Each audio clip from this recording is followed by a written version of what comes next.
All right, it's the very first Saturday on Your View. Welcome to the show. I am Veronica Dan Ikboy. I am not here alone. With me today are my beautiful co-hosts. We have Damilola on the show this morning. Dami, it's good to have you. Thank you very much, Welcome. Veronica. And we have Olayemi Ogunwale. Thank you, Veronica. I'm holding myself. I don't want to use the usual name. People know.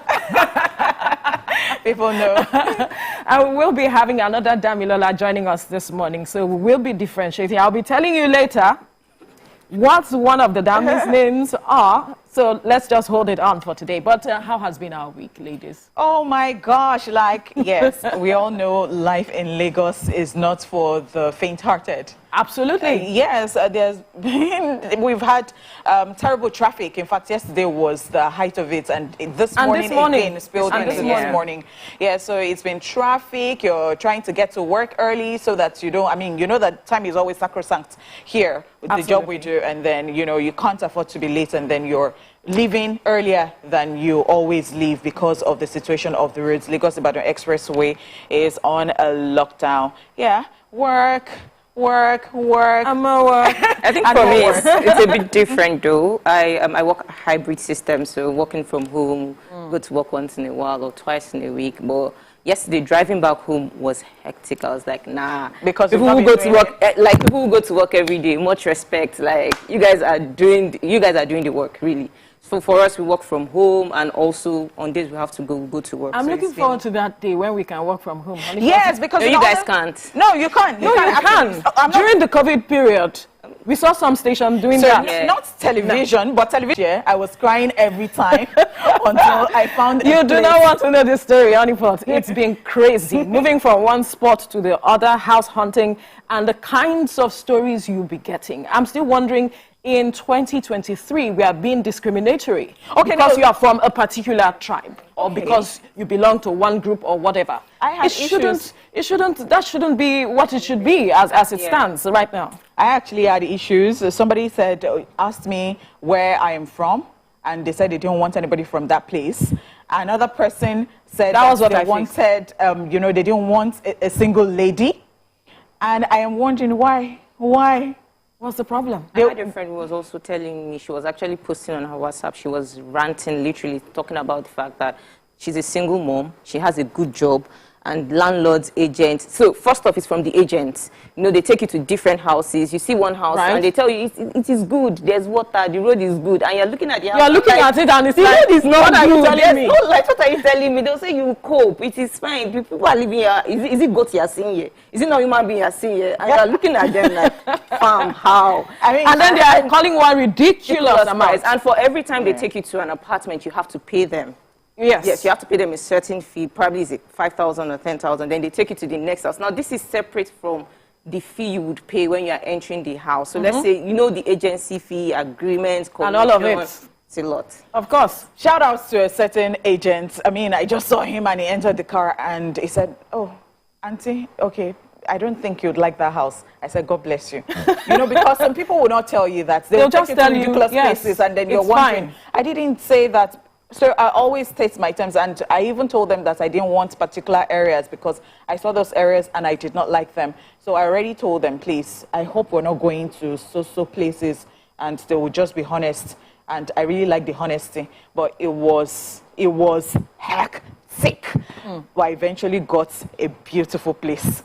I guess I'll be reaching out for your agent's number later on after the show, because where these agents were taking me to, well, I saw some good places, but I had explained to them what I wanted, what we wanted, and they were taking me to some very funny place, and I'm like, okay, I'm seeing the situation, I'm like, okay, but I told you what we wanted, and now you're taking me here. And then again, the other story is the traffic. This morning. Yeah, yesterday for me. This morning, before I could get here, we were dancing around the express, looking for the easiest route to this place. Eventually, I had to cross the bridge. I'm sure some persons will see me on TV and be like, I saw this lady. I saw this lady this morning. I saw this lady this morning. Although I wasn't fully dressed, but then you could see one or two things that I was wearing while I was trying to cross the bridge to get to this place this morning. For us, it's quite crazy. At work, everybody waited after COB. COB was 5 o'clock, but everybody waited. Like, we all waited because everybody were updates already that there was traffic in Lagos. Ideally, I'm that person. 5 o'clock, I've carried my bag. I'm going to my house. You will not see me.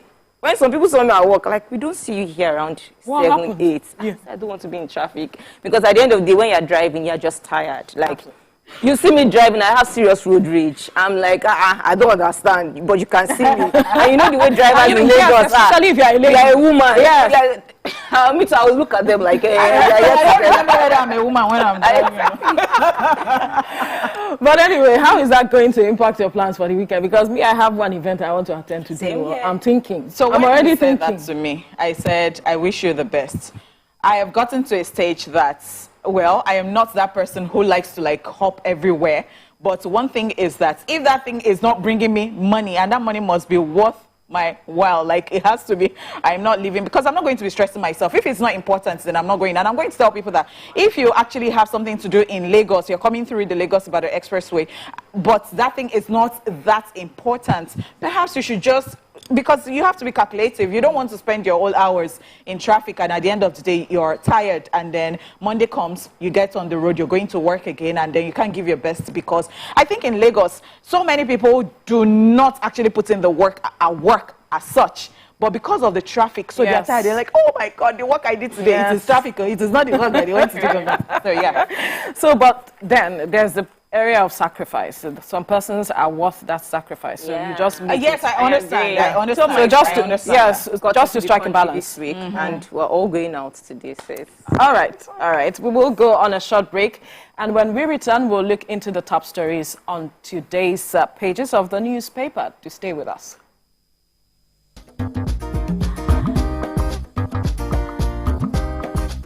Stay tuned. Your View will be right back.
Thank you for staying with us, and we're heading to the papers now. I begin with the Saturday Punch, and we have some interesting stories on the papers this morning.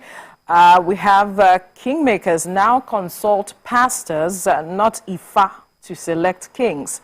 Oba Oluyede speaking.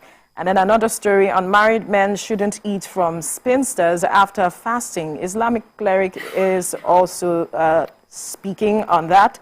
A lucrative war, how artists' rivalries fuel conflict, boost revenue.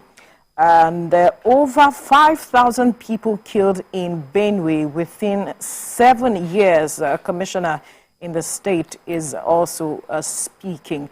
I know we have some ladies here, stories here, ladies.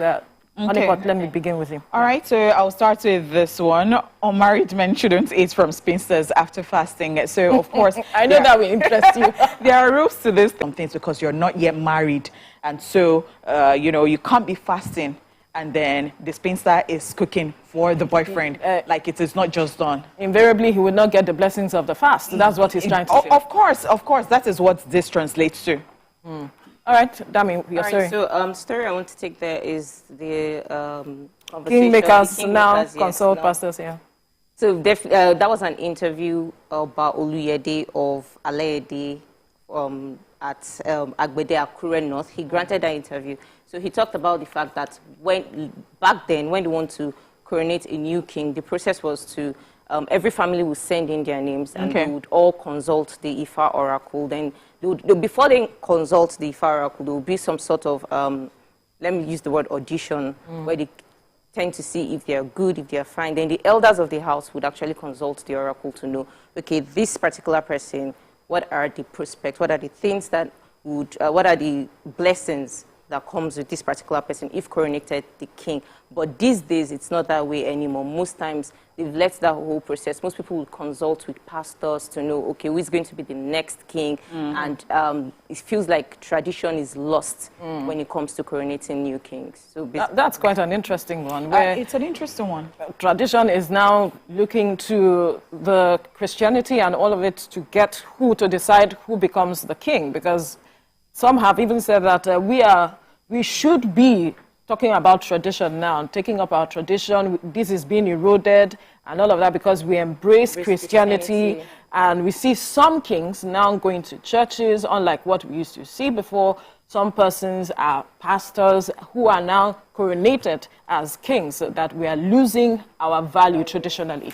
In fact, sometimes when they want to do like traditional coronation or any kind of traditional to church with their shaki, and that is like, that's attire that they have, like put on their shoulders. They put on their shoulders. And so Christianity frowned at it. They had to do a sort of reform, like you can't be entering the church, but they feel like they can always just go to do their own thing, and then they on Sundays they come to church. So one sad story here, over 5,000 people killed in Benue within 7 years, and it was the Commissioner for Information in the state that was speaking in an interview. Recall that in recent times we've seen increased attacks in Benue State, and even the governor had to come out to speak, as at, I think, last week or upper week, where he said that about 130-something persons were killed in an attack within 5 days.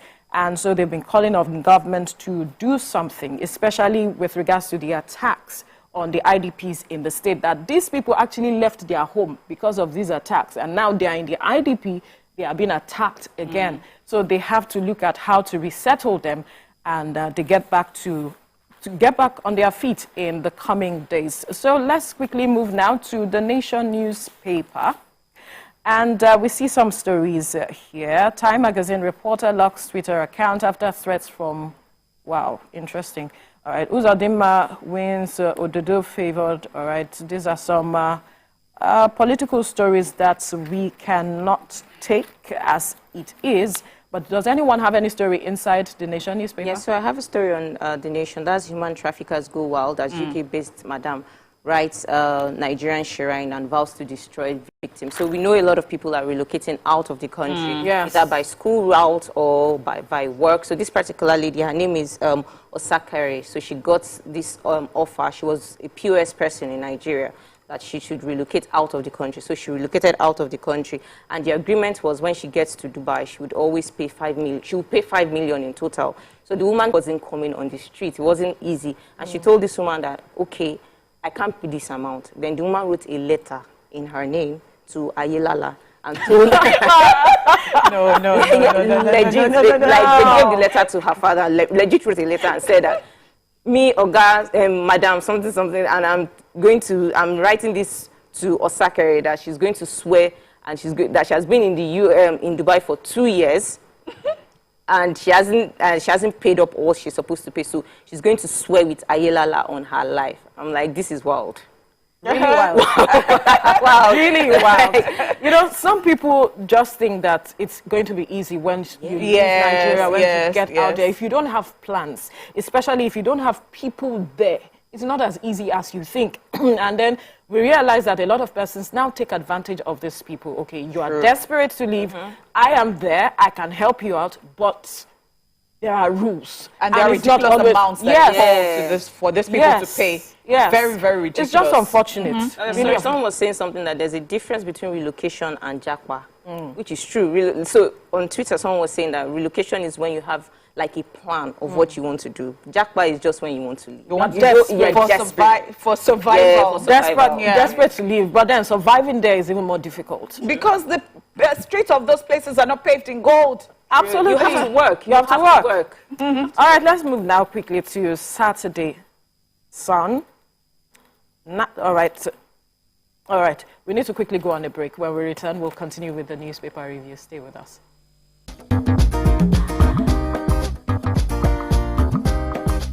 Stay tuned. Your View will be right back. So, have you ever wondered what happens behind the curtains of a man's mind? Or perhaps you're one of those who wonder what men talk about. And last but not the least, a healthy dose of grumbling of those we love to hate. And yes, you guessed it, women.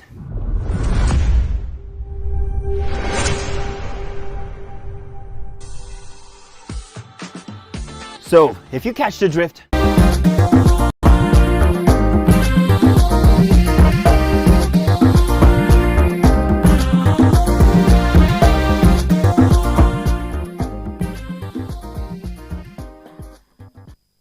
All right, thank you for staying with us. You're still watching the weekend edition of Your View, and I still have the ladies in the studio. We're looking through the newspaper headlines, and we're moving to the Saturday Sun. Some stories here.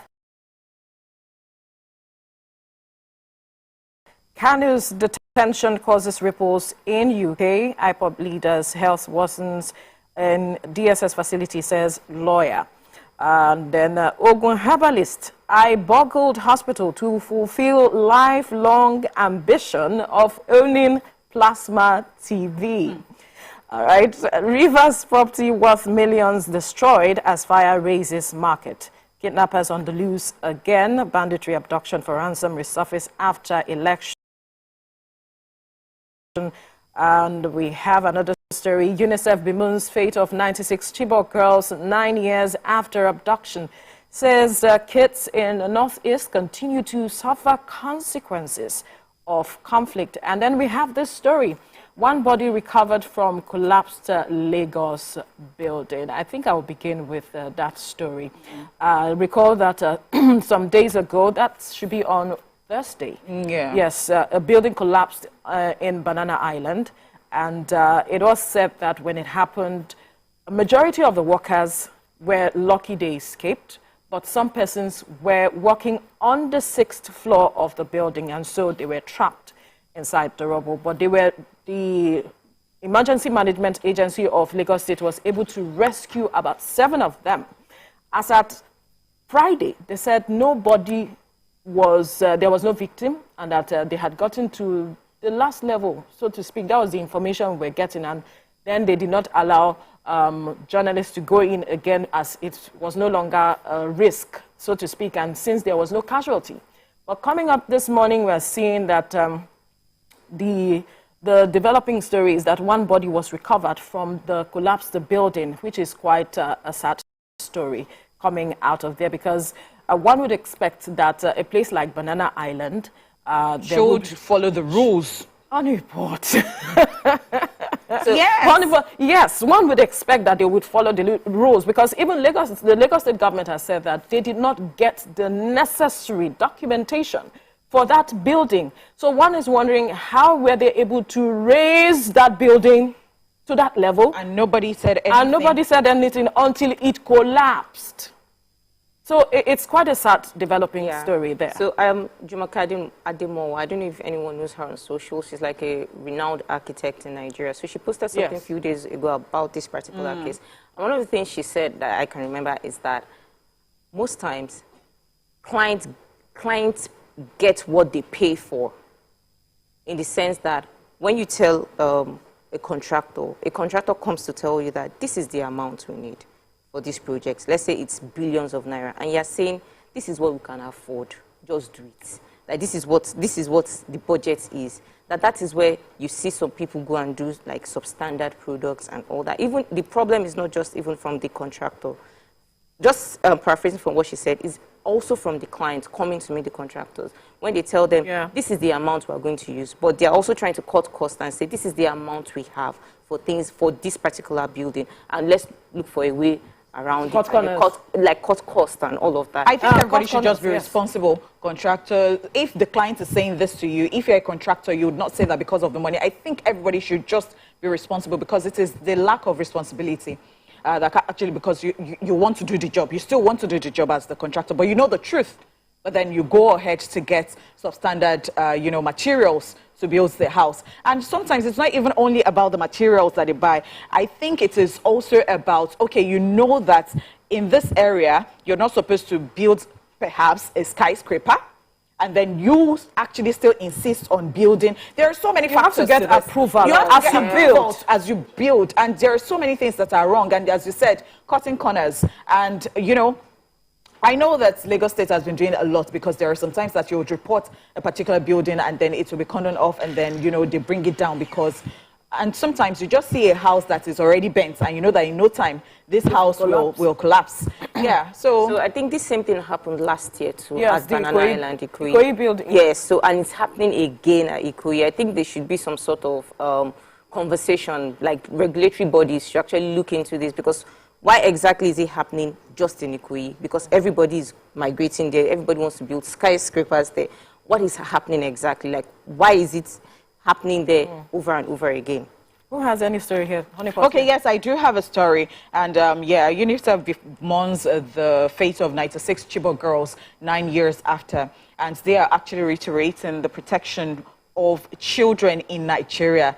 There is a need for that. And it's just so sad that 9 years after, out of 276, 276 school girls abducted in the middle of the night, and we're yet to find these girls. They're no longer girls. If we had 9 years, 9 years. Yeah, you're correct. So 9 years. That's a long time. And look at what is happening. It's just so pathetic. Yes. I mean, to say the least. It's because of the parents that happened.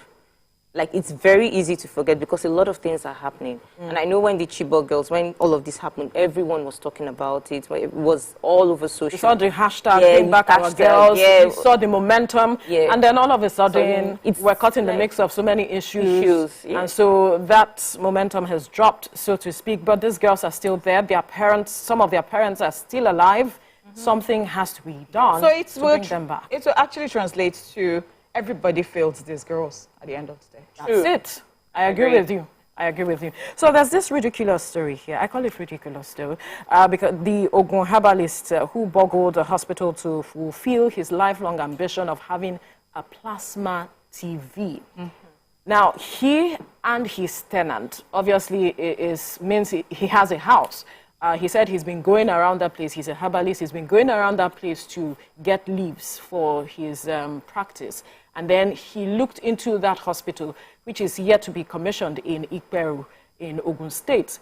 And so he found out that there were a stack of TVs, plasma TVs there. So he connived with his tenant to get in there and steal one of the TVs because he was trying to fulfill a lifelong ambition of owning a plasma TV.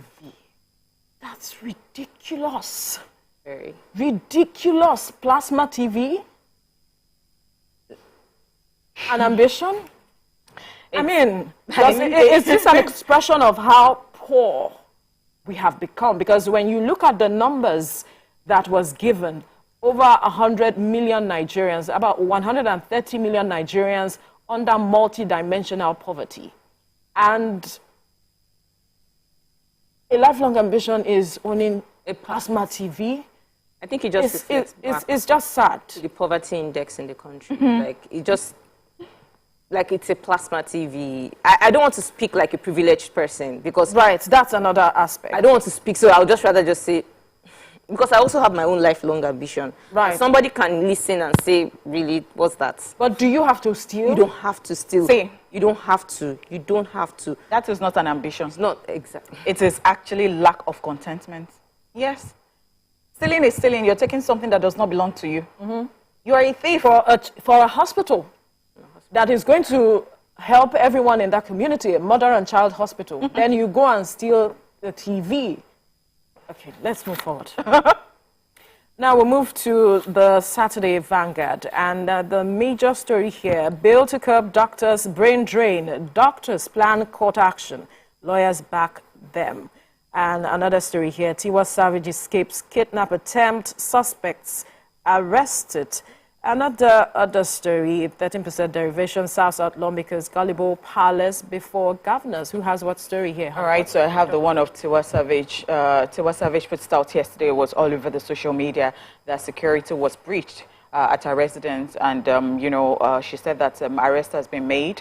They are at, I think, Alagbon police station, according to the story. Yes, it's Alagbon police station. So she says she's safe, but it was an attempt to kidnap, something of that sort. And so she's saying that arrest has been made, and that was what her management put out. But she has to ask questions. How was it possible? Of course, so they are going to, this arrest is going to make them ask questions, because she said so all the people that are suspected have been within. That can't happen without someone within. Yes. Giving room for that to happen. Correct. You're correct. Right. It's sad. It's I an want to talk about the doctor's story. Yes. So we know, like a few days ago, story broke around the bill that was passed by Ganiyu Johnson, stating that doctors should actually work for 5 years in Nigeria, should stay in the country for 5 years because they are enjoying taxpayers' money when they are doing their training. They should talk about the fact that we have 1 doctor to 5,000 people. We have 1 doctor to 9,000 people in rural areas. We even have 1 doctor to about 10,000 people at IDP camps and places that are affected. And they should talk about the low pay of doctors, the reasons why doctors are relocating. They should talk about the fact that they need to pay them well. They need to look into the hospitals, provide facilities for them, provide infrastructures to make doctors stay, rather than say that you want to force them to stay in the country to practice for 5 years before you give them their license. This story is all shades of everything wrong in the country. Because, first off, the biggest beneficiaries of taxpayers' money are the politicians, like the guys at the House of Reps. So coming now to say that because doctors are benefiting from, we should benefit from taxpayers' money because we are paying the tax. Yes, they should. So it's not a reason to keep them in the country. And also, it's just, and we have most of all our politicians traveling out of the country to receive treatment. So the major problem is, why travel out first if you know your home is tight? Why would you travel out to receive treatment, right? And they say there's brain drain within doctors in Nigeria. So if there's brain drain, let's make sure that we are up to international standards so that doctors would, nobody wants to relocate to become a second-class citizen in another person's country. If everything here is working, they would not relocate. So the major thing is, it's not about forcing them to stay. People would be in the country, relocate and go and study medicine outside, and have plans to not come back to the country again. So the major thing is, let's fix. In fact, the bill that should be passed is lawmakers should not go out of the country to treat themselves. Unfortunately, we are get to the root of the problems, and then we think that this is what will solve the situation. Oh, no. Of course, we have to get to the root of the matter, because I recall COVID period, the situation most of these doctors found themselves. And even nurses, it's not just about doctors alone. So they are also saying that this is discriminatory to them, because it is not just doctors that are leaving the country. We have nurses, we have so many practitioners leaving the country. That why is it just doctors? Bankers are leaving. You call your account manager, he will tell and you then he tells you that, oh, you just said that this thing has not been going, my message has been hanging. And then you call and say, I'm so sorry, I'm in class, so I've relocated, I'm no more in Nigeria. So yeah, it has happened. It would amaze you that the next person beside you is using +07007 to call you, and you guys are just talking. But the truth, like you rightly mentioned, is we need to get to the root of the matter. Because as a country, we have never achieved the 15% when it comes to our budgeting for the health sector in Nigeria. Now, these people, the working condition is nothing to write home about. The pay. Some of them still do not even have jobs. What is the state of our primary health care? So the questions are many, but then are we addressing the root of the matter? Because if this bill, well, I'm sure it's dead on arrival, like they said. Yeah, it's dead on arrival. So let's quickly move to the Tribune now. We have some stories here. The secret of my great health at 95. Chief Ayo Adebanjo speaks on life as a schoolboy, Zikist, Awist, and co. Men around me at NTA saw my capacity, not my skirt. Interesting. Mojima Konjola speaking, and land grabbing, Baba Oniles battle Lagos landlords. This is an interesting one. Then Banana Island building collapse. We've discovered one corpse. Lagos state government speaking, like we mentioned earlier. Honeypot, yes. All right, so I do have the Onile, Baba Onile speaking right there. And they started with, it was Agidingbi land tussle in 2018 and Magodo in 2021. It is now the turn of Surulere and Isherioke as land grabbing activities escalated in the Lagos metropolis in the past 3 weeks, giving all, stakeholders a great concern. And so this actually moved on to, the landowners fighting. And so they're fighting back, realizing they were under siege. The landlords and residents of Isherioke, on the other hand, reportedly mobilized some thugs who launched a counter-attack on the intruding hoodlums, leading to tension all over the community. Cutlasses, knives, stones, and sticks were freely used, and then it went on to say, because they got the point of an expert. And so the experts right here, Mr. Femi Oyedele, decried the situation, saying that one main implication of the ugly trend is that the confidence of the people in the Lagos property market would be eroded. He pointed out that the government was yet to provide solutions to Magodo land ownership tussle. This is so because government is using absolute power to oppress the judgment creditors. Creditors, they said. And the government's attitude to some of the court cases, they said, meant that foreign investors in property markets would be wary of coming to Lagos and Nigeria by extension. I don't know how, people see that, because, I mean, this is the real issue right here, and people are having issues, especially when you have already, you think that a land is yours, and then you have all of a sudden some people come and then they say that they're Omonile. There is a lot of problems in that sector. Absolutely. This Onile issue is a major problem or a major challenge in Lagos State with regards to land. And I don't know how the government will have to look into it, where you have spent so much money and done, perhaps you have erected your building to a certain level, you just see some persons from nowhere, it is our land, this and that, and all of it. But we do hope that something will be done in very quickly too. Well, we'll have to go on a short break now. When we return, we'll move to our hot topic. Stay with us. We'll be right back.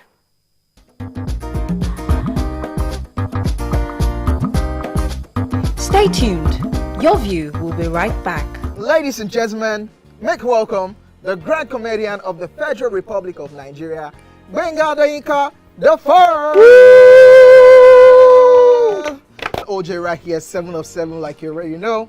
Gbenga right here, 7 of 7, like I'm beginning to know.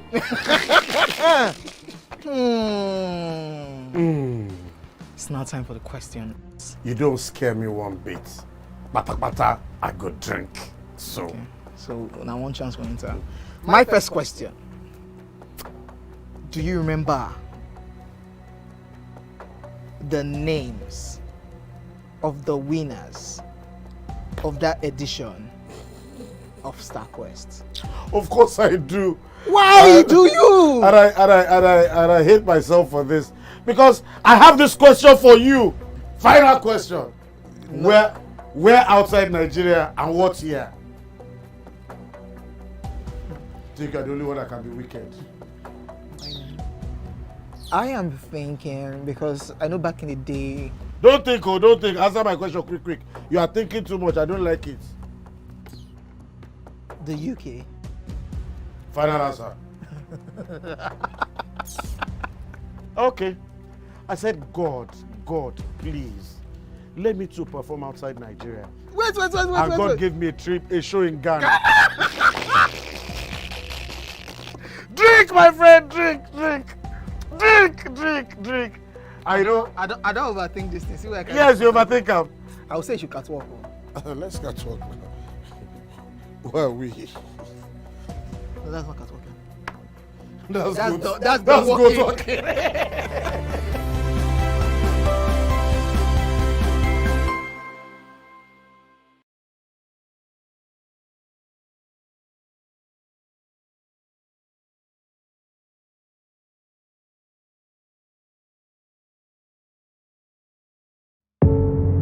doubt and fear doesn't occur at the canvas, it shows in the canvas. It shows the conation of raw ether material slabbed, stroked, and molded at a pace provided by the doubt and fear. Every move way in the struggle of one to the other, merging the past to the present, brushstrokes of colors seen but not known. For when the wailing stops, the pieces settle down in abject beauty erected for a century of a century. Speaking, advocating, protesting as the arts are meant to be.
Okay, thank you for staying with us. We have Damola joining us now. Finally, you made it to the studio.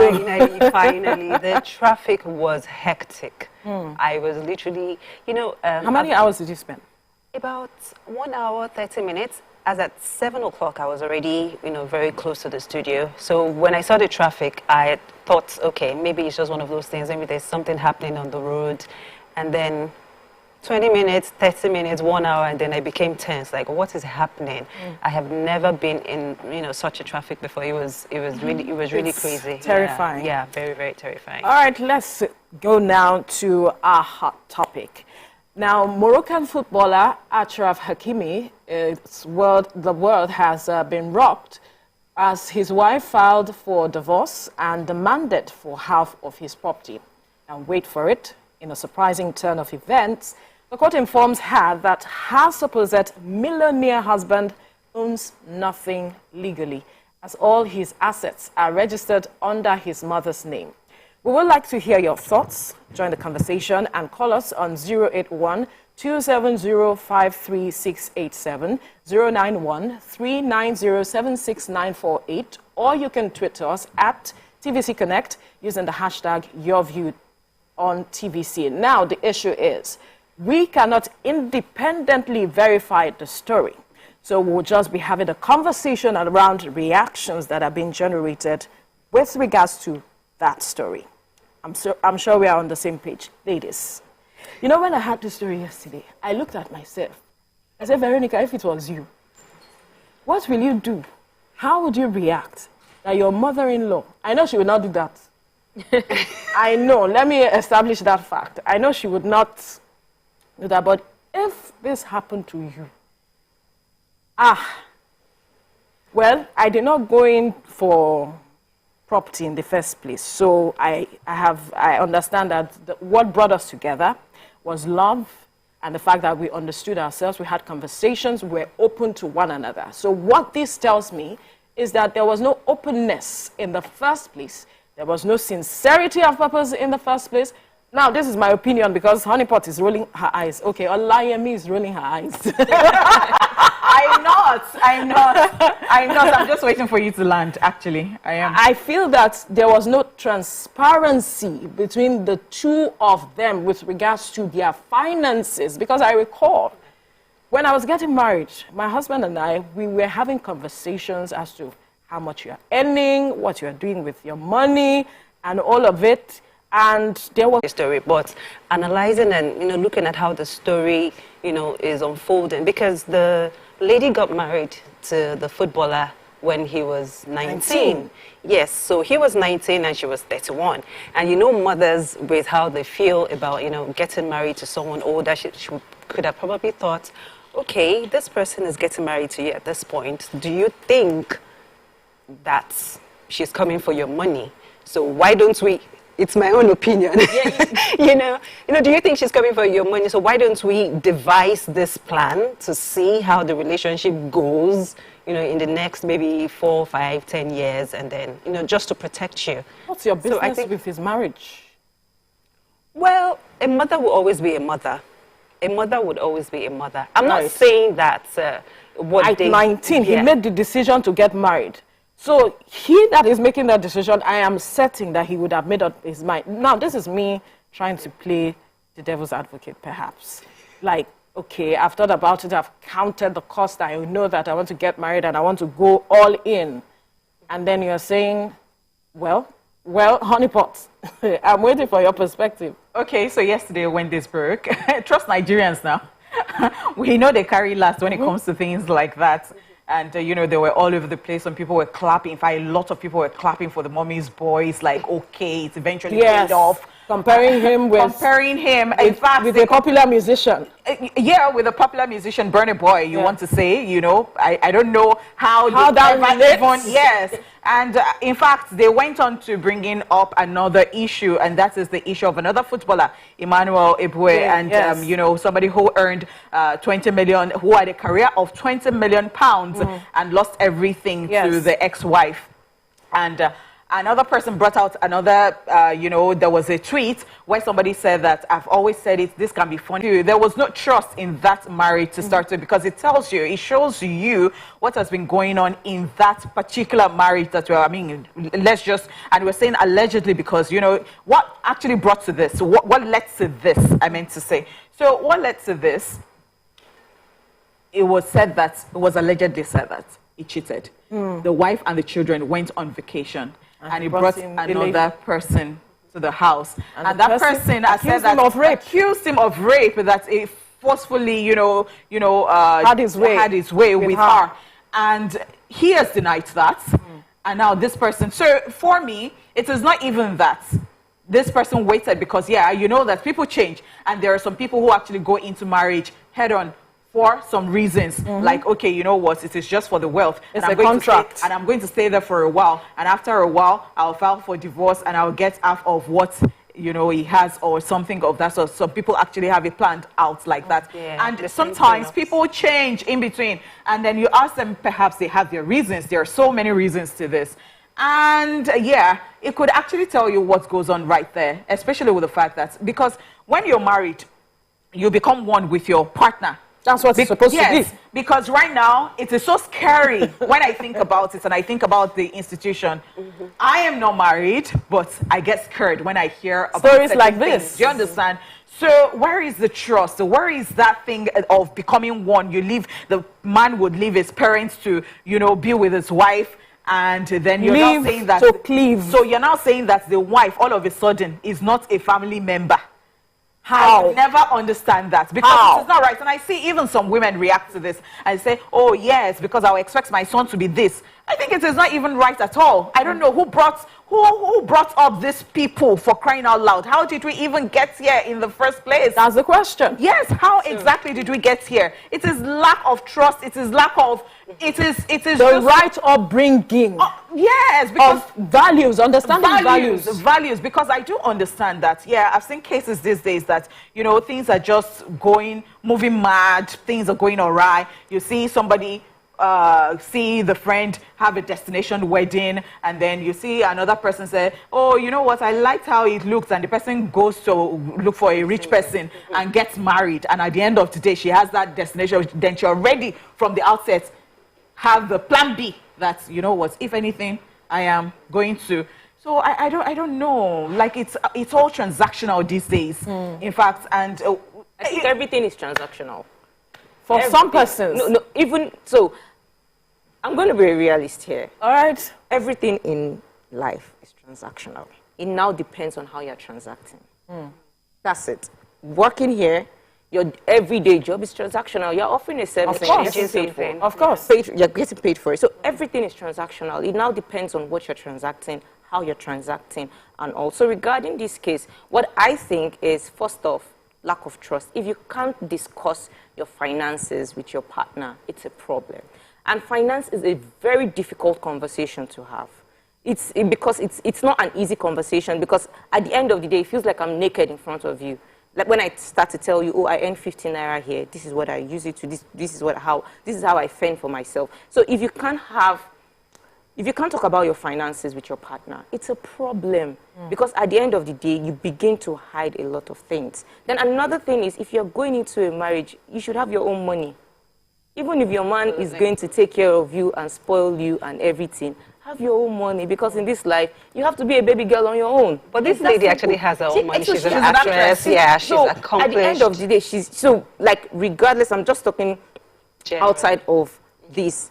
If divorce happens and you're not comfortable and maybe he's cheating and there are a lot of issues happening and you want to leave, you're not going to leave on the basis that you want some of his properties.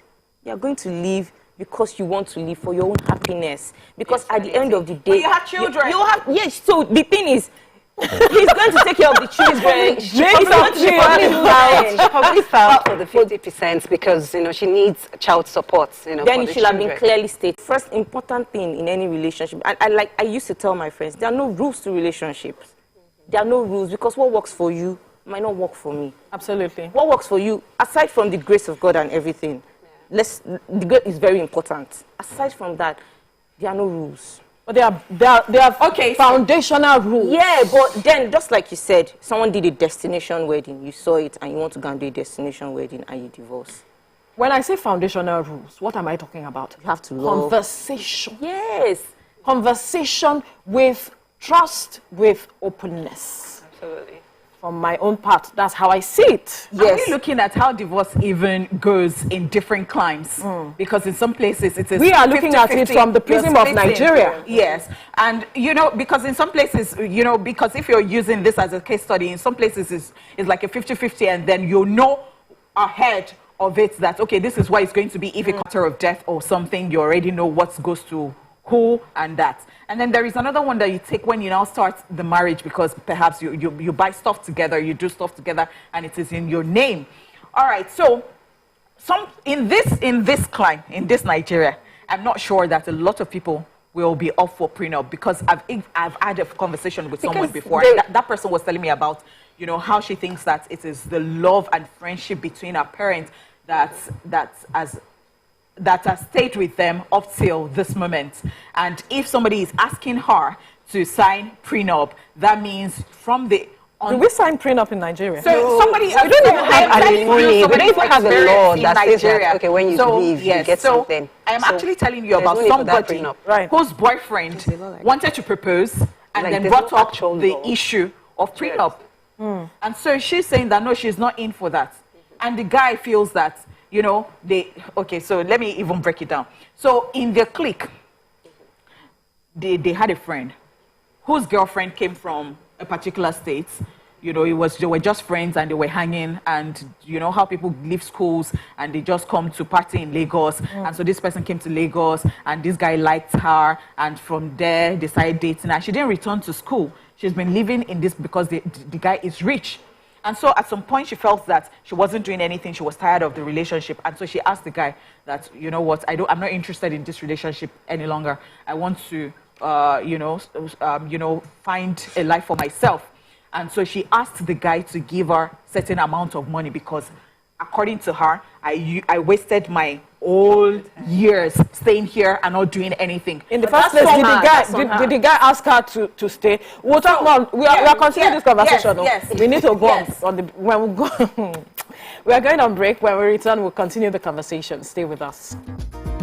Past to the present, brushstrokes of colors seen but not known. For when the wailing stops, the pieces settle down in abject beauty erected for a century of a century. Speaking, advocating, protesting as the arts are meant to be. Ladies and gentlemen, make welcome Pioneer Positive Force member, dancing queen of the 80s, non-conformist, Afrobeat historian in her right, and long-standing member of the multiple award-winning all-female show Your View, Omoyeni Yeni Anikulapo Kuti, aka YK Power! Ginger! Take it. Today we'll go here. Hey, I didn't read you. Are you sure? Ha. I'm not here to answer questions, I'm here to drink. We're in trouble today. Wait till your age. I was close now. I said 1975. He said 73. He said 75. Fellas wasn't even born in 75. So will I drink half? You go drink. Take. Make I help you. Russian. No be half. Which half? You will make me drink. I'll give you a hint. Lights in no.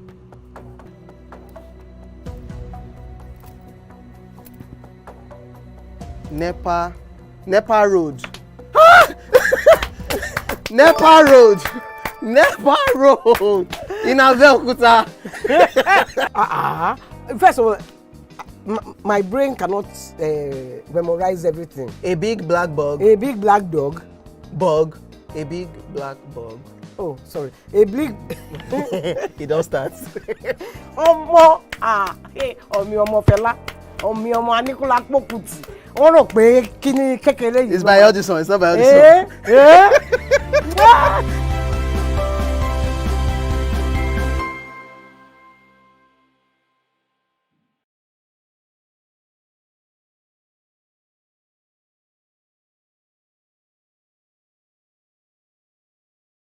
It's not just where, but who wouldn't you want to work with? Yes, that's on that angle. So Laifa had a very, very interesting. You wouldn't want to work with who? Not There's no judgment. No, and I Oh, they'll respect, judge you I definitely, respect but we won't this judge certain type of people. But what I dislike so much is when they tend to come to work and then they pour all their resentment from on you. Is it me that offended you? I'm not the one. I have no business. Man, just come and work with you, pay me at the end of the month, and let me go back to my house in peace and sleep. But when it comes to like divorced people, I cannot work with a divorcee. I can't see myself doing that. If I find out, if you can hide it or not, but if I find out, when they are nice divorcees, I would just. What if they are nice? Okay, now it depends. If you are nice, cool. But if you are the type that you don't know how to keep your anger to yourself, you always pour it on somebody. Well, I'll drop my resignation letter, no matter the amount you're paying me. So it's more passive-aggressive people. Yeah, I can't do it. I'm so sorry. Oh, definitely. And I cannot work with stingy people.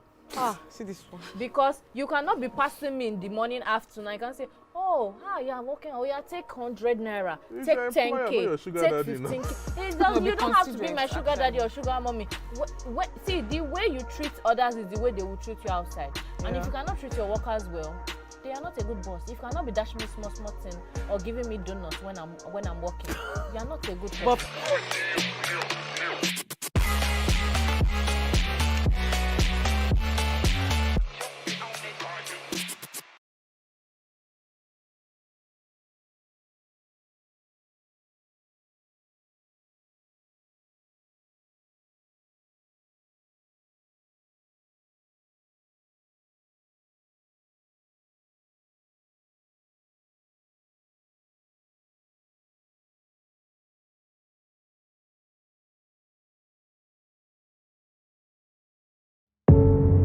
Doubt and fear doesn't occur at the canvas, it shows in the canvas.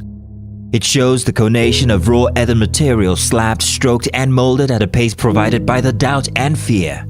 Every move way in the struggle of one to the other, merging the past to the present, brushstrokes of colors seen but not known. For when the wailing stops, the pieces settle down in abject beauty erected for a century of a century. Speaking, advocating, protesting as the arts are meant to be.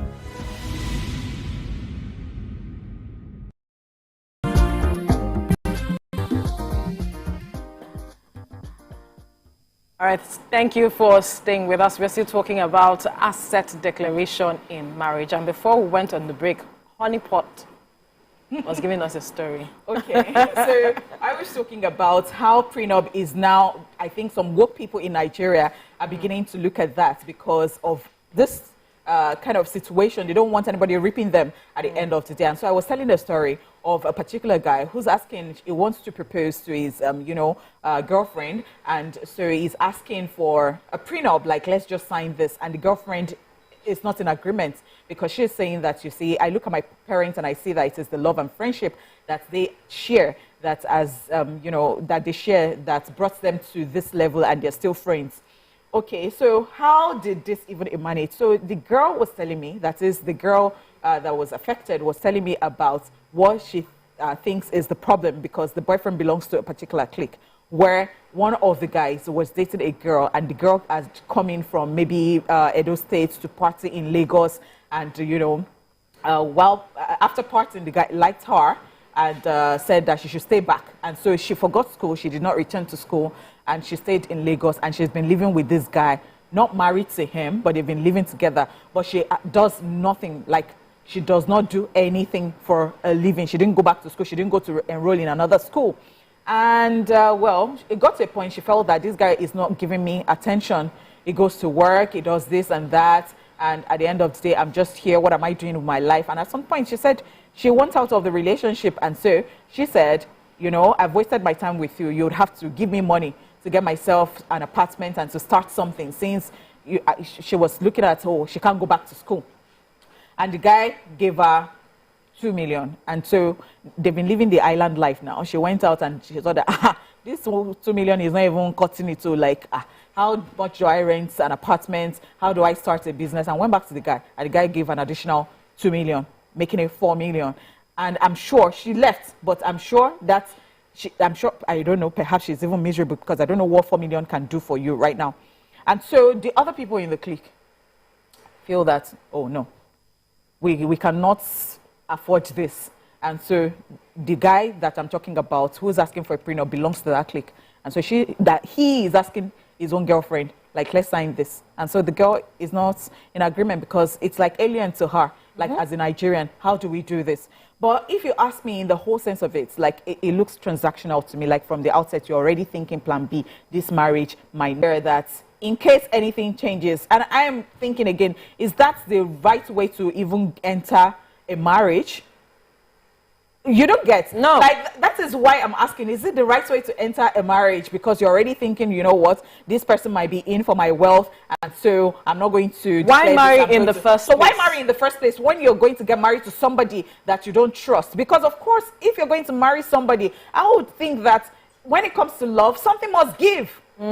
Sacrifice. Something must give. Can I react? Yes, you have to. Yes. So reacting or answering that question, if that is how it should be done, I think just like when, but if we are going to go into this relationship or this contract, because marriage is an institution, it's a contract, just like Dami mentioned earlier, like it's transactional. Yeah, it's transactional. We have to put everything on the table. How many kids do we want to have? What's our morals, values, finances? Okay. I don't know if you've been in a relationship whereby your boyfriend just randomly asks, okay, so what can I do that will make you stop loving me? What can I do that... No, those are real talks that you should actually discuss. So I think discussing prenup is actually very valid. It just saves everybody wahala. But prenup is alien to Nigeria. I think that before you start discussing prenup, you must have money. If you are now, you don't have access. You're not Beyonce and Jay-Z, they have a prenup. So you must have a certain amount of money for you to discuss prenup. What are we looking at? Certain amounts. Yes, to Gara. That's what I was saying. You should have a war chest. If you don't have a certain amount of money and you guys are starting together, what are you prenuping? Haven't you seen stories of, okay, this is what we used to be 10 years ago, this is where we are now, can't we grow in marriage? So as you are growing together, you are also showing both parties are growing together. It's not just one person growing. You are intentional about growing with your partner. So if you are investing in a way that your name is also on the document. If it is you are bringing 10 naira and he's bringing maybe 15 naira, or you're even bringing 17 naira and he's bringing 14 naira to that investment, make sure everything is properly documented. Your name is on everything. It's not Mr. and Mrs. Your View, Mr. Your View A, Mrs. Your View B.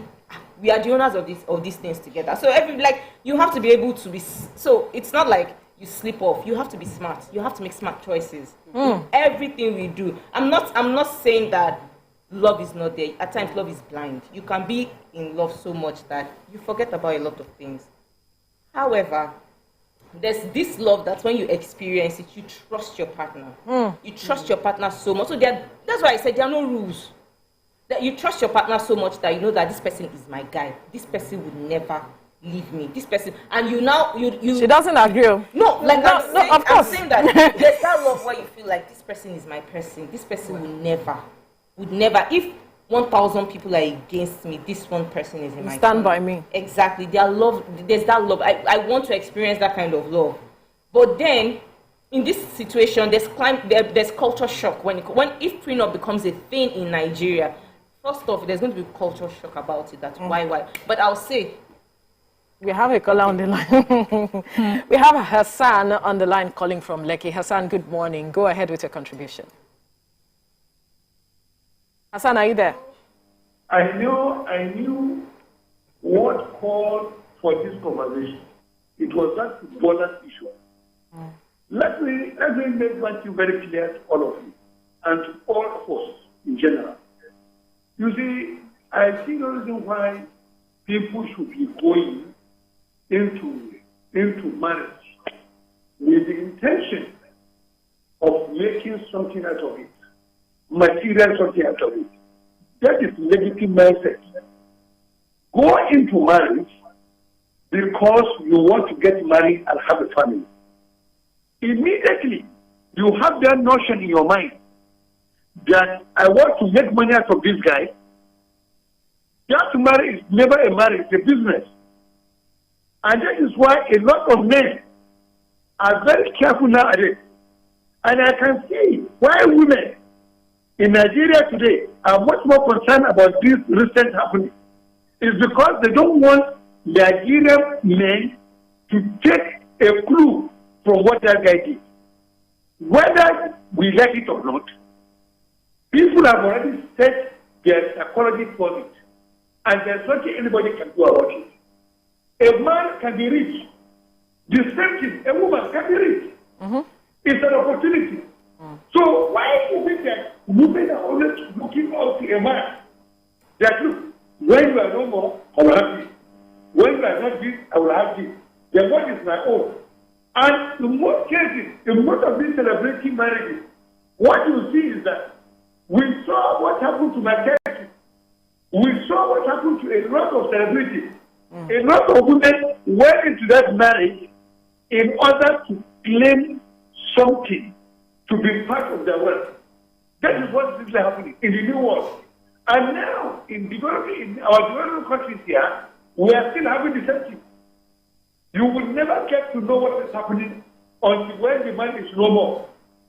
So Hassan, let me ask you. So would you say what he did was right? Very, very, very, very correct. Oh, really? Really? Yes. So why did he marry her in the first place? He took a clue from what happened to his predecessors. Look, we knew what happened to Tegawu. He knew what happened to Mike Tyson. He knew what happened to a lot of them. So the guy took a clue from them. And he now passed everything without having an asset. He passed it to his mother. And there's nothing anybody can do about it. Why? Look, you asked me this question. Why don't you ask the question that why did the woman pray for the vote and the property? Why what? Why did she pray for the vote and part of the property? There was accusation of cheating in the marriage. And rape. And rape. And rape. Okay. Hassan, are you still there? All right, so Right. I'll continue from where Hassan This is, I'd like for us to quickly react to this. It seems a lot of persons do not understand the reason why the lady decided to file for divorce. I actually talked about it when we But started. from what Hassan just said, it's like he did not hear that aspect, that the Hakimi was accused of rape and cheating in the marriage. That was why she filed for divorce. And also, we must take note of the fact that, according to the story, she is also rich. She's an actress. She's an actress. We mentioned that earlier. Yeah. Yes, so you she's can an go actress. ahead. So he said something. He said that, why is it that women are always looking for, you know, the man's property and all that? Do you know that it goes both ways? Because I would say that there are men these days, they are after what the women want. What the women have. And so they're not even going to date you if you don't have anything. How about the independent women who have been scammed by guys? Nobody is talking about that. And then when you're saying this, okay. Now, we've seen situations where a man will die and then the family members will come, collect everything that belongs to him, and then they will leave the woman and the children to suffer. When you knew that, you know, two people were in this, and that you should leave everything to the family, to the wife and the children. They work together. And I really do not want to believe that everything has totally gone awry. And I'll say this because I know somebody who was telling her story, and she said that herself and her husband have a joint account, and that is the only account that exists in that family. They don't have, oh, this is my own account, this is your own bank account, and then you can save. They know when this person earns something, it goes into the account. When the other person earns something, it goes into the account. And when they want to buy something, they want to purchase something, they tell each other. And that is trust. And so she says that they even discuss things, and they're working for their child that they have right now, because they discuss the worst, and they say to themselves, like, what if on a Tuesday afternoon, all of a sudden, life because happens. we do not have much time, I want us to quickly tie things up, and we'll move on. So he mentioned something that I would like to talk about mindset, talking about mindset. Before you get into marriage, ask yourself, why do I want to get married? There's even a movie on that. Why do I want to get married? What do I want? What am I bringing to the table in this marriage? What kind of conversations am I open to having with my partner? The marriage is about you. You can't be looking at somebody else, like you mentioned, that, you know, there are no rules. Yes, there are basic rules of having a conversation. The very difficult conversations. Talk about your bank account, what you have, whatever it is, what you're working on, how to build a relationship. Because this is not just about you. It's also about the children you'll be bringing. You want to leave a legacy with them. You want to leave values with them that you can pass on in your generation. Because what we are seeing now, obviously, is that values have been eroded because we are not passing it on to our children. If you do not have values, you do not have anything to pass on. If your parents did not pass it on to you, what are you passing to your children? Understanding the basics of marriage. Why are you even going to marriage with the mindset of it could break up? Why are we not ready to work things out? There is nothing that is perfect. Understand each other, and then I believe you can work things out. Well, reacting to that's where quickly we need to move on. Yeah, a quick reaction to what Mr. Hassan said about why do women always want to get something out of the marriage. Men also, actually, because the law in the West says that the person who earns lower actually can file for a part of this. So it goes both ways. All right. Yeah. Next, we move to our personality interview of the day. Stay with us. We will be right back.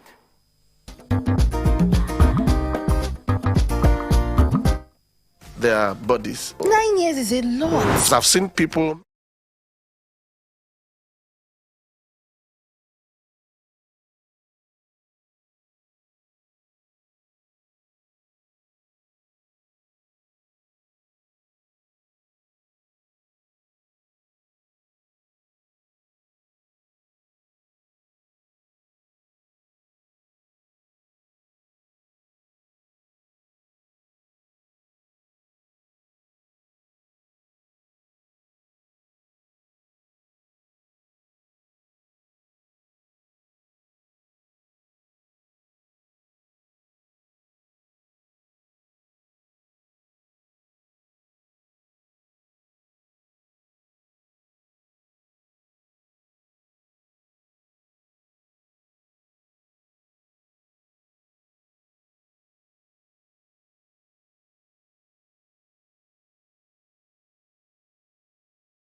So, have you ever wondered what happens behind the curtains of a man's mind? Or perhaps you're one of those who wonder what men talk about when they gather. Well, here goes. Imagine what it takes to put together the perfect cocktail, or maybe mocktail. We need a bit of sports, a sprinkling of current affairs, some very deep topical issues, and last but not the least, a healthy dose of grumbling of those we love to hate. And yes, you guessed it, women.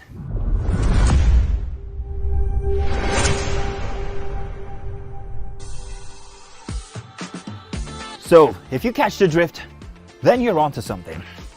We will provide you with the right insights into most of your curiosities, right here within this beautiful cocktail we call the Black Table.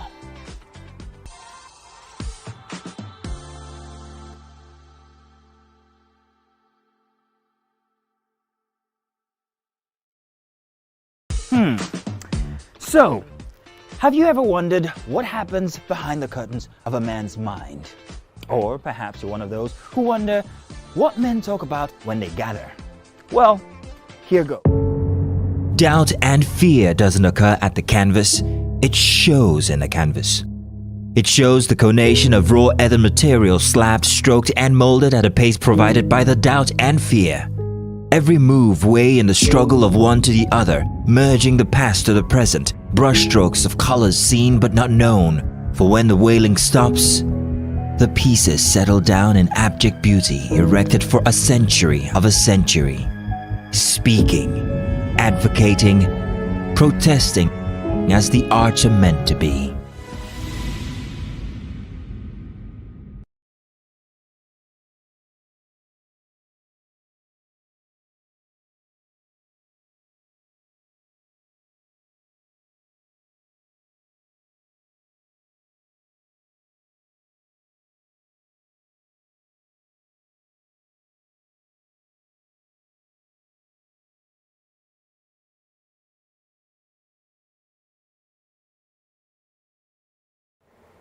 Come closer. A little bit more. Perfect. I have exciting news for you. You asked for it and you got it.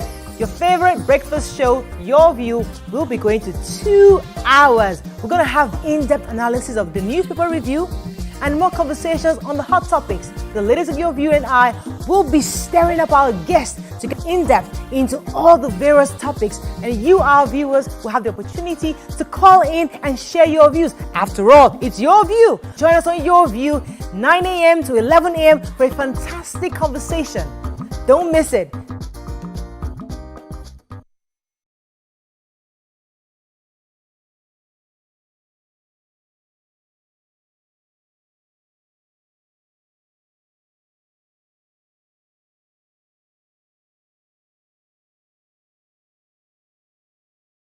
Ladies and gentlemen, make welcome the one who can make time stand still forever, Mr. Kelechi Amadi. I'll drink. No, you're joking. I'm not joking. Kelechi Amadi. No. She, you didn't whine me. You're whining me now. I think I'll drink. Huh? No problem. Okay. I've always known this as ISO. I never bothered to know what it means. I know what it means, but I never bothered to know what the acronym is. Tell me the brand of camera that I use, so much so that I even became an ambassador. That's very easy.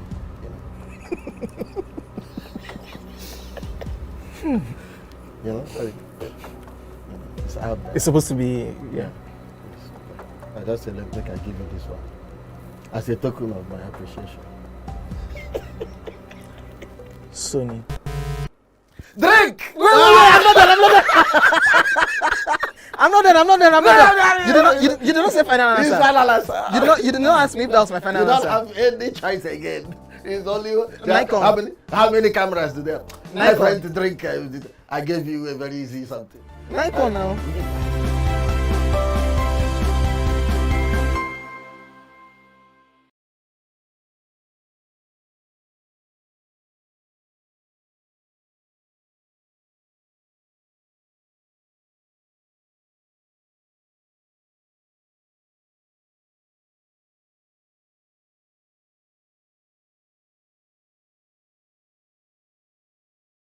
Ladies and gentlemen, make welcome pioneer Positive Force member, dancing queen of the 80s, non-conformist, Afrobeat historian in her right, and long-standing member of the multiple award-winning all-female show Your View, Omoyeni, Yeye, Anikulapo Kuti, aka YK Power! Ginger. Take it. Today we'll go here. Hey, which half? You will make me drink. I'll give you a hint. Lights in no.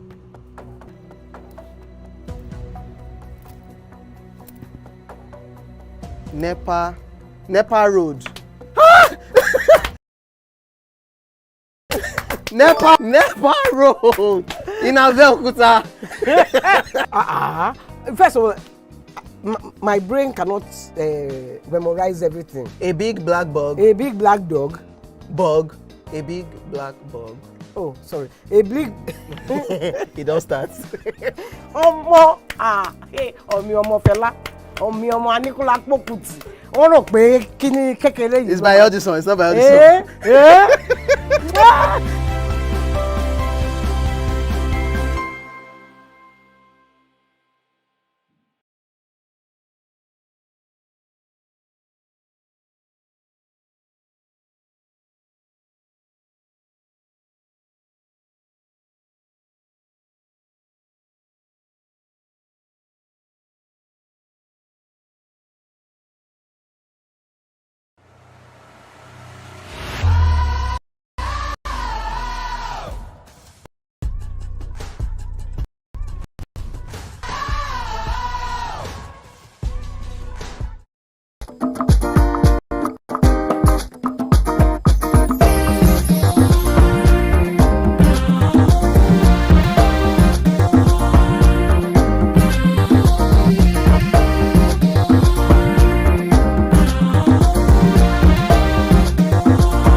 All right, thank you for staying with us. Joining us is the Erelu Kuti of Lagos and the Erelu of Egbaland, the beautiful and ever gorgeous Royal Highness, Her Royal Highness Yeye Oodua of the Source, Mrs. Abiola Dosunmu. Good morning. Thank you for joining us on Your View this morning. It's good to see you. Good morning. Giving nice us to be here. as ever. Good morning. You're Good welcome. Morning. Nice to be here. Right. Yeah. Today our focus is on culture. And that is stemming out of the fact that there was a movie, and I don't know if I can mention the name, Gangs of Lagos, Gangs of Lagos, and it has been generating reactions across, not just from the state government, but from indigents of that part of Lagos. Now, it has to do with the use of the Eyo masquerade. I watched that movie, and from the beginning of the movie, there was a disclaimer, and then the movie went on to show how Eyo masquerade was used to address gang issues and all of it. Some persons were killed in the process. From my perspective, I watched it as normal depiction of some persons we've seen where they use pastors and some persons to depict some things that are in the negative light, so to speak. So I was watching it from that prism. But when I began to look at the reactions, I began to see that there are persons who do not take certain things lightly. And if we say we are expressing art, we must take into cognizance these persons before we put out anything. But from your perspective, ma'am, how would you react to this depiction of the use of Eyo? Well, using Eyo in a movie or in any setting, I don't see any. If it is used in its original understanding, I do not see anything wrong. What is the original understanding? Well, because I do not see anything wrong with that at all. Yes. But when it's depicted, it's like you canonize the group of clerics as killers or gun spinner or whatever. Then of course it's wrong, because Eyo is a heritage of a group of people. It's not just something that you can pick up and then manipulate to appear negative. You are telling me that my origin, my inheritance, my culture, my tradition, it's wrong.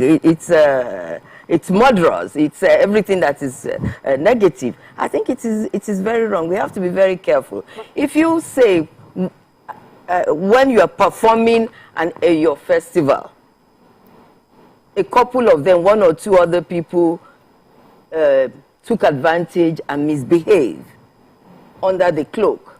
But if you actually portray a festival, a culture, a cultural tradition and ancestry of a group of people as something that's being used for violence or for getting even with one another, that is totally wrong. In any setting, in any event, you will still find one or two miscreants who would take advantage of it and under that misbehave. But to portray Eyo, because I haven't really seen it, I just saw snippets of it. But if you now portray the whole of Eyo festival as something negative, then that is too far-fetched. Okay, so I would say that in that movie, they didn't say the whole Eyo because some Eyos were outside. Just one person who disguised to be Eyo entered a particular person's house and brought out the gun and killed the person. So now, the Isaleko Descendants Union has frowned on this, and they're asking for cancellation. If you know, when you tell a story, you will tell that it will be quite explicit where that fellow brought out a gun. You would have prepared the mindset of the people that this one is not an authentic Eyo. This is a miscreant that is breaking the rank and file of the Eyo. Then the listener, the people watching would know that this has nothing to do with the Eyo. It is just, I haven't seen it like I said, but we would have prepared our mind. You would have seen this fellow infiltrating. So nobody will be left under any conclusion that it has to do with the Eyo group. But it's this miscreant who, secretly or whatever, encroach into that territory. And those groups you have mentioned, I mean, you are talking about the state, you are talking about Isaleko Descendants, these are very strong pillars of Lagos indigenous people and the culture and tradition of Lagos. If they find it offensive, then something is terribly wrong.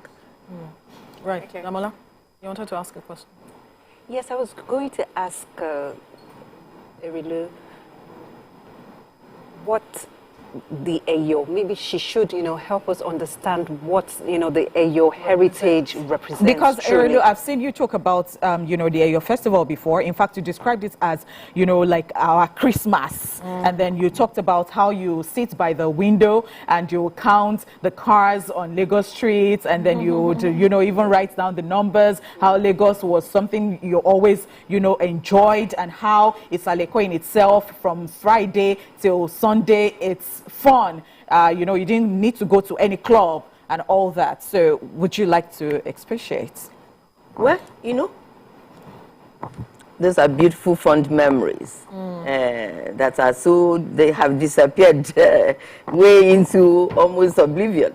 But talking about the Eyo, most people confuse the origin of the Eyo. People are, arrogated to things from different places. Maybe there are similarity, but there is something very authentic about it that is Lagos. The first Eyo was staged by Erelu Kuti first as a final funeral rite for her mother, Queen Olugbani the wife of King Ado. And the fetish came from Olugbani, the wife of King Ado, who actually was the daughter of King Oshin from Ibefun. And so for her final funeral rites, fetish was sent from her parents' house to Lagos to be part of her final funeral rite. And because Lagos people were not used to fetish that are covered in secrecy and all that, so people were curious. And I think it was Obaki Shemoye at the time that it started. And they were called Okolaba. That's why the Okolaba, if you know them, they wear red hats during the Eyo. And they will tell you that the first Eyo. Because they were the first group that protected the fetish. And they are the ones who will say, Mo Yofu Rami. So they were the first Eyo. But subsequently, when you celebrate a passage of another Oba or any dignitary, they will now come up with their own group of to protect the mortage for the funeral mortage for the deceased person, and automatically after that they become part of your group. So they keep escalating in numbers. So apart from the very first one, Okolaba, for instance, we had your Benson. Okay. And the mortage of the funeral of Benson will have their own group. So once that Eyo is over, they become Eyo group. So the next time you have an Eyo, they will come out as a group with their Okolaba to be, and of course you can imagine how many numbers we have now. That's why you have your group that are so big and different colors. How you know which group is which is from the colors of their aga, their hats. So once you come in for your own funeral rites, you pick up a color for your own aga. And you make up the rank and file of your group. That's how it started. So it was something that we use to honor our illustrious ancestors, and also we use it sometimes to celebrate something very special, like crowning of a new king. So Eyo is something very special. It's been part of our heritage. So they don't come out for wedding ceremonies as it was depicted? No, we don't. You see, when somebody said, oh, for a long time it was banned, that's not true at all, because we never had, and because it's also very expensive. So any family that wants to celebrate your festival must be ready. And sometimes it takes a long time before you have somebody capable to actually stage your festival. Right. We see more of it now because sometimes the state government give support and pay for it. So you will see. Otherwise, for 20 years, you may not see an play. All right. So, you know, unless somebody capable and we can afford comes forward and asks if they could stage your festival. All right. You know. So, I wanted to ask that, is there, for filmmakers, to avoid issues like this, is there a body you can go to get approval to use like the Eyo masquerade in your movies, just like the Fela estates now? You can't use, or you can't even use a song or a line from the Fela royalty, without taking permission from the family. So is there something like that filmmakers or festival people? We have rules guarding the Eyo festival. Yes, the Eyo festival, you need to have firm permission, consent from the palace, headed by the Oba, before you can do anything with the Eyo. Although now you see people using it at weddings, just mismanaging the whole system. They have no right. But unfortunately, the deterrent, the control of the deterrent is very weak at this point in time. So people take advantage and just do whatever.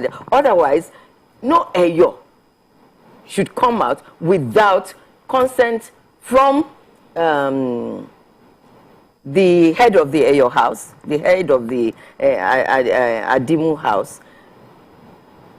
And of course, the paramount consent comes from the Oba. From the Oba and the head of the family. Eyo Adimu. All right. You know, we have a chief that is chief of the Eyo, and he hails from the Adimu compound.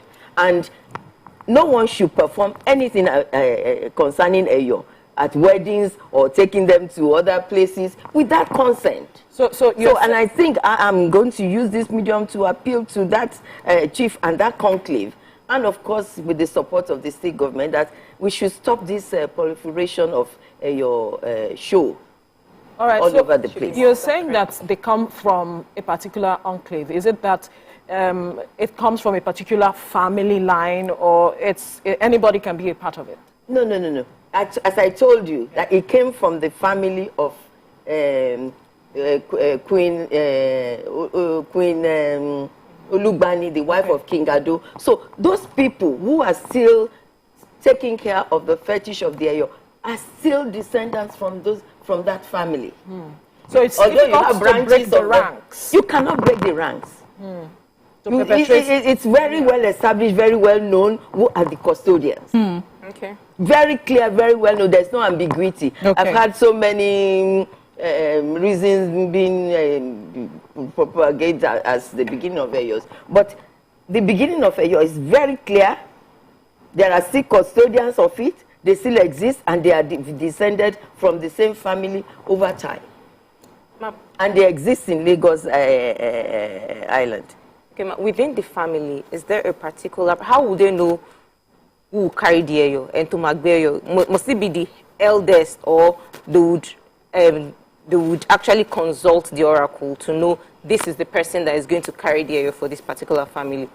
Then you have to invite the Alapini and the heads of this conclave to tell you that. Oh, wow. Because these are parts of their own heritage that they got jealously. And if they decide to now come and tell you about it here, I wouldn't even know how it's done. Okay, interesting. You know, but it is the prerogative of each conclave. I mean, we have 4 major Eyos with their own conclaves, but they are all still descendants of the family of Olugbani, Queen Olugbani. You have Adimu, you have Oniko, you have Ologede, and then of course a newer addition is the Agiri. But those original fetish, they all have their conclaves, they all have their leaders, but under the umbrella of the Oba. All right, one quick question that I would want to ask is, how do we guard our heritage and culture as it is? One quick question. And then, Honeypot, you quickly ask. Okay.